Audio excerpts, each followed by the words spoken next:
Hi అండి అందరికీ ఈరోజు సింపుల్గా మటన్ కర్రీ ఎలా చేసుకోవాలో చూసేయండి. స్టవ్ పైన కుక్కర్ పెట్టుకొని ఒక 2 స్పూన్ల ఆయిల్ యాడ్ చేసుకోండి. దాంట్లోనే హోల్ గరం మసాలాలు కూడా వేసుకొని కలుపుకోండి.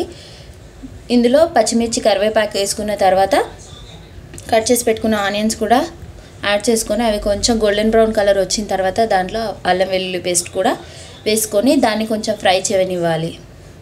అది ఫ్రై అయిన తర్వాత దాంట్లో పసుపు యాడ్ చేసుకోండి. పసుపు వేసుకొని బాగా కలుపుకోండి. మనం ముందుగానే పక్కకు ఫ్రెష్గా కడిగి పెట్టుకున్న మటన్ని యాడ్ చేయండి.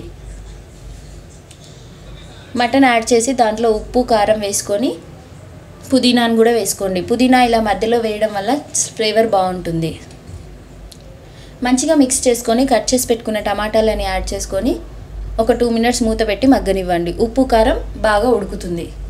అప్పుడు మనకి ఎంత కన్సిస్టెన్సీ కావాలో చూసుకొని వాటర్ యాడ్ చేసుకొని ఒక 4 విజిల్స్కి కుక్కర్ని క్లోజ్ చేసుకోండి. దీంట్లోనే ధనియాల పొడిని కూడా యాడ్ చేసుకోండి.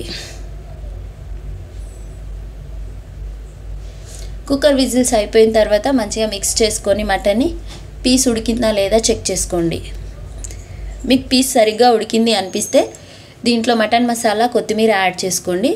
మీ కన్సిస్టెన్సీ గ్రేవీ ఎలా తింటారో చూసుకొని వాటర్ యాడ్ చేసుకొని ఒక 2 మినిట్స్ స్టవ్ పైన పెట్టుకొని దించేసుకోవడమే. ఏమి మటన్ కర్రీ రెడీ.